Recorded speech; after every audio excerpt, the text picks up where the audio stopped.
Gate पे। हाँ ठीक है, इसमें क्या पढ़ा, क्या होता है इलेक्ट्रोमैग्नेट?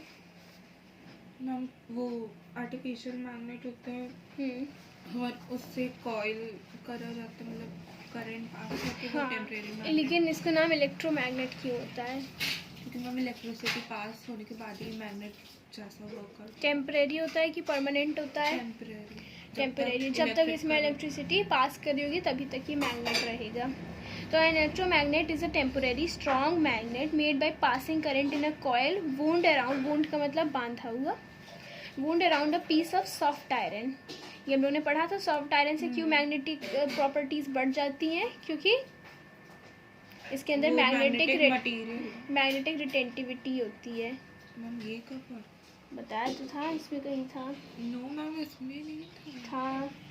देखो यहीं पे दिया हुआ है, कह रही है कि नहीं है, हमको याद था कि कल पढ़ाया हमने। The soft iron increases the strength of magnetic field of the solenoid as soft iron has a high magnetic permeability. Ma'am लेकिन इसका ध्यान नहीं रहता है, मैम लेकिन इसका मतलब नहीं पता था, बताया। हाई मैग्नेटिक परमिएबिलिटी का मतलब है कि उसके अंदर मैग्नेटिक जो प्रॉपर्टीज़ होती हैं बहुत ईजिली परमिएबल होती हैं, पासेबल होती हैं उसके अंदर, ठीक है, परमिट कर देता है हाई मैग्नेटिक प्रॉपर्टीज़ को अपने थ्रू जाने से, ठीक है। तो ये रीजनिंग में पूछा जाता है, सॉफ्ट आयरन क्यों यूज़ किया जाता है, हार्ड आयरन क्यों नहीं यूज़ कर सकते हैं, ठीक है, इम्पॉर्टेंट है। रीजनिंग पर ध्यान देना, रीजनिंग बहुत इम्पॉर्टेंट रखती है। फिर आता है इलेक्ट्रोमैग्नेट किस किस शेप के होते हैं। It can be made in any shape but usually to shapes, I shape magnet और यू शेप मैग्नेट, यानी कि बार मैग्नेट और हॉर्स शू मैग्नेट सबसे ज़्यादा इलेक्ट्रोमैग्नेटिक प्रॉपर्टीज़ के लिए यूज़ होते हैं। तो जब हम लोग कोई हम लोग सॉफ्ट आयरन कोर किस शेप का लें, बार शेप का लें, उसके अगल बगल हम एक वायर को वुंड कर दें, सोलेनॉइड हो जाएगा वो, ठीक है। सोलेनॉइड को हमने एक सर्किट से क्लोज कर दिया, इसमें इलेक्ट्रिसिटी पास कर दिया, तो बस इसके अंदर ये इलेक्ट्रोमैग्नेटिक प्रॉपर्टीज़ आ जाएंगी, ठीक है, इलेक्ट्रोमैग्नेट बन जाएगा। ये वाला साइड देखो, इस वाले साइड में इस तरफ बाहर आ रहा है और पीछे की तरफ कहाँ जा रहा होगा, ऊपर जा रहा होगा, यानी कि किस तरीके से चल रहा है, ऐसे। अगर इसको अपनी तरफ घुमा के देखेंगे तो ये कैसे चल रहा होगा, ऐसे। मम्मी ये नहीं समझ में आता। क्यों नहीं आता, क्या दिक्कत है? कैसे अपनी तरफ घुमाएं? ये मान लो ऐसे है,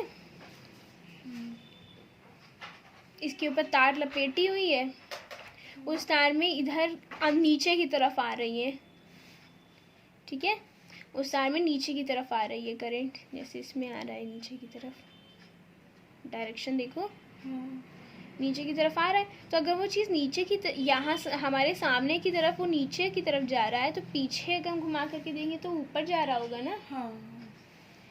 तो ये अगर मान लो यहाँ हम लोग को सामने की तरफ दिखाया कि करंट नीचे की तरफ जा रहा है, तो यानी पीछे की तरफ ऊपर जा रहा होगा।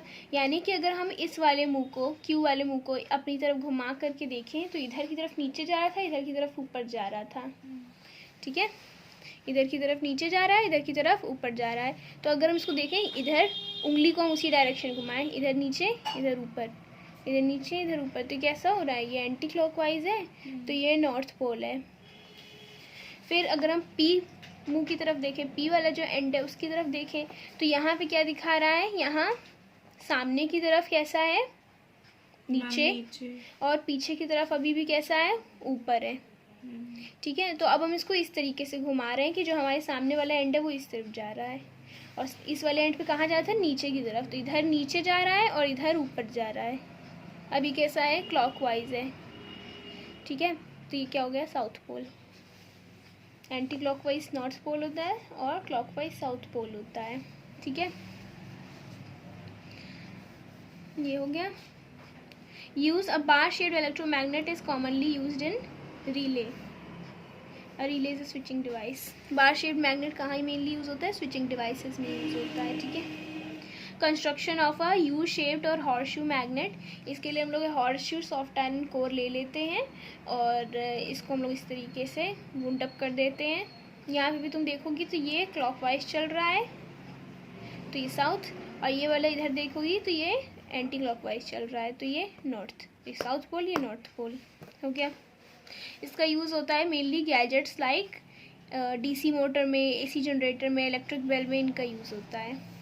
For sending current in the coil the source must be of the DC source. जैसे ये है, दोनों में किसी भी सर्किट में जब हम लोग को जोड़ना होता है कोई इलेक्ट्रिसिटी सोर्स, तो हमेशा डीसी सोर्स जोड़ना चाहिए, ठीक है। Direct current with an AC source of frequency 50 hertz, although the soft iron gets magnetised as long the current is but its polarity at the end changes 50 times in each second, ठीक है। तो हर एक second में क्या होगा, ये north हो जाएगा, ये साउथ हो जाएगा, फिर ये साउथ होगा, फिर ये नॉर्थ हो जाएगा, ठीक है। तो बार बार उसकी पोलैरिटी चेंज होगी एक सेकेंड में। ऐसे करेंगे, हाँ, इसीलिए डीसी यूज़ करना चाहिए ताकि नॉर्थ और साउथ फिक्स्ड रहे। यहाँ पे कुछ परमानेंट मैग्नेट और टेम्पररी मैग्नेट के डिफरेंस बताए हुए हैं, यूजेस बताए हैं, और यहाँ पे बताया uses of electromagnet in an electric bell. तो इलेक्ट्रिक बेल में इलेक्ट्रोमैग्नेट का यूज़ होता है, ठीक है। कंस्ट्रक्शन और वायरिंग देख लेते हैं इसकी। An electric bell is shown in figure 10.9। The main parts of the bell are a horseshoe magnet, इसमें एक हॉर्सशू मैग्नेट यूज होता है, बार नहीं। हैविंग अ सॉफ्ट आयरन को, अ सॉफ्ट आयरन आर्मेचर ए, तो यहाँ पे तुम्हारा ये आर्मेचर है जो ब्लैक पार्ट है, ठीक है, ये भी सॉफ्ट आयरन का ही बना रहता है। फिर है एक hammer H, gong G, a metallic spring strip S S, ये मेटालिक स्प्रिंग है, और an adjusting screw S dash, ये ठीक है। और अ स्विच कहाँ था, ये जिसको के से डिनोट किया, और एक बैटरी है इसमें, ठीक है। The armature A is fix to the spring strip S S से इस आर्मेचर ए को जोड़ दिया गया है। The hammer H is attached at upper end of the armature, ठीक है, इस आर्मेचर के अपर एंड पे हैमर अटैच्ड है। When the switch K is not pressed, जब ये ओपन स्विच रहेगा तब क्या होगा, the strip S S makes contact with the adjusting screw S dash, जैसे यहाँ देख लो। अभी इसमें क्या है, इसमें थोड़ा डैश करके दिखाया हुआ है, लेकिन इसमें क्या कह रहा है कि जब तुम्हारा ये जो के होगा ये नॉट प्रेस्ड होगा, यानी कि ये ऑफ में होगा, मतलब ओपन सर्किट होगा जब, तब ये जो एस एस होगा ये एडजस्टिंग स्क्रू से अटैच्ड होगा, ठीक है। And there is a gap between the armature A and the poles of the electromagnet, तो इसलिए ये जो पोल्स हैं नॉर्थ और साउथ, और ये जो आर्मेचर है ओपन सर्किट के दौरान ये दोनों अटैच नहीं होंगे उससे, ठीक है। द कॉयल सीसी, ये है सीसी कॉयल ब्लू कलर की, is wound up on the two arms of the electromagnet in the opposite direction. क्यों ऑपोजिट डायरेक्शन में, ताकि नॉर्थ और साउथ पोल बने। One end of the coil is connected to the terminal T1, तो ये जो coil है इसका एक एंड जो है वो T1 से कनेक्टेड है, ये T1 है, ठीक है, और उसका जो दूसरा एंड है कॉयल का, यही सेम ही कॉयल था ना, वो T2 से कनेक्टेड है, ठीक है।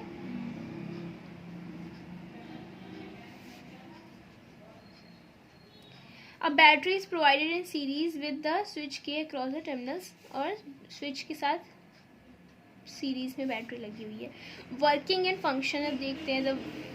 ये जो इसकी वर्किंग होती है इलेक्ट्रिक बेल की, वो किस पे बेस्ड होती है, मैग्नेटिक इफेक्ट ऑफ करंट पे, ठीक है। As the electric circuit is closed by pressing the switch K, the current flows through the coil CC and the core of the electromagnet gets magnetised, ठीक है।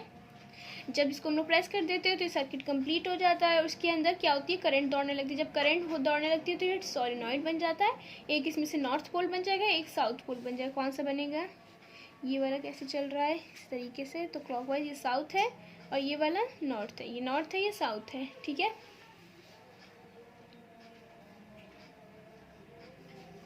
And therefore it attracts the armature A as shown by the arrow in figure 10.9. तो यहाँ पे देखो अभी attach नहीं है जब स्विच खुला हुआ होगा, लेकिन जब हम स्विच K को बंद कर देंगे, प्रेस कर देंगे, सर्किट क्लोज हो जाएगा। जैसे ही मैग्नेटाइज हो जाएगा वैसे ही मैग्नेट बन जाएगा। जब ये मैग्नेट बन जाएगा तो ये आर्मेचर को अपनी तरफ अट्रैक्ट करने लगेगा, ताकि वो अपनी इस वाली पोजीशन से जिसमें वो स्क्रू से अटैच है उससे उठ करके आकर के इससे कनेक्ट हो जाए। ठीक है,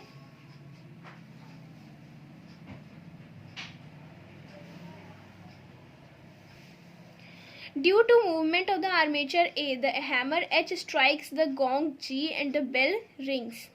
तो अब क्योंकि इसका मूवमेंट होता है आर्मेचर ए का, जैसे ही ये इस तरफ आकर के इससे चिपकेगा वैसे ही एच जो है वो जाकर के गोंग से लड़ जाएगा, तो क्या होगी, एक आवाज़ होगी। ठीक है, जो भी इलेक्ट्रिक बेल बजने की आवाज़ होती है वो होगी। ठीक है, At the moment when the armature A moves towards the electromagnet due to magnetic attraction, the connection between the strip SS and the screw S dash breaks, due to which the flow of the current in the coil stops. ठीक है, कैसे? अब देखो, जैसे ही ये चीज़ आकर के connected होगी, ये SS डैश और आर्मेचर एक दूसरे से जुड़े हुए हैं, जैसे ही ये आकर के इससे अटैच्ड हो जाएगा। अब ये वाला देखो, यहाँ पे ध्यान से देखो,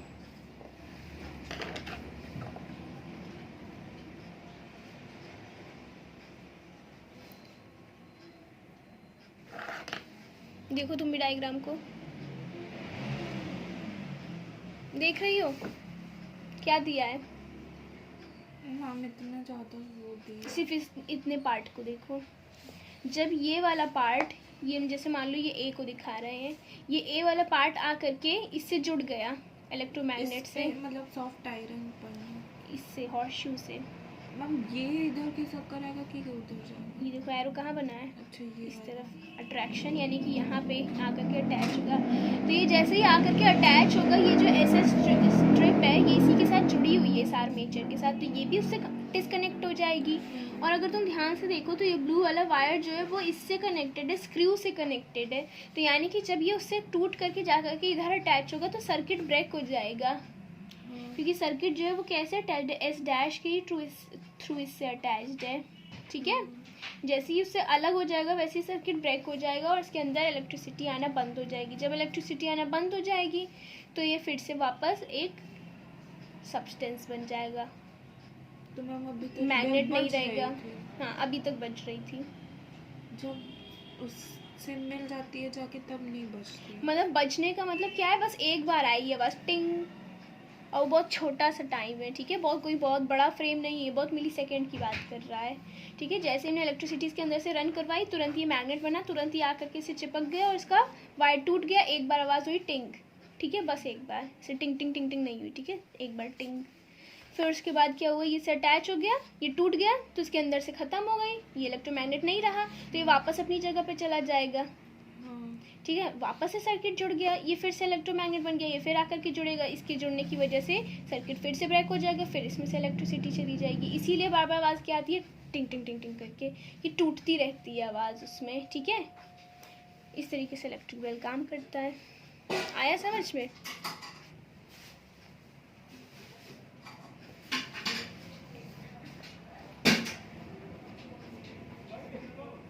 Consequently, the electromagnet gets demagnetized and the armature A flies back to its original position. The process of make and break of the circuit, bar bar circuit open होता है, बार बार सर्किट क्लोज होता है, goes on and the hammer strikes the gong repeatedly, so the bell rings as long as the switch key is kept pressed. ठीक है, if an AC source is used in place of the battery, the core of electromagnet will get magnetized, but the polarity at its end will change. Since attraction of armature does not depend on the polarity of the electromagnet, so the bell will still ring on pressing the switch key. तो इस position में, इस situation में, चाहे तुम DC source use करो चाहे AC source use करो, कोई फ़र्क नहीं पड़ता है, क्योंकि भले ही इनकी पोलैरिटी चेंज होगी, नॉर्थ साउथ होती रहेगी एक आधे सेकेंड में 50 हर्ट्ज़ में, लेकिन इसमें क्या होगा, वो अट्रैक्टेड रहेगा, क्योंकि मेनली हमको इसमें अट्रैक्शन का यूज़ करना है, रिपल्शन का नहीं। ठीक है,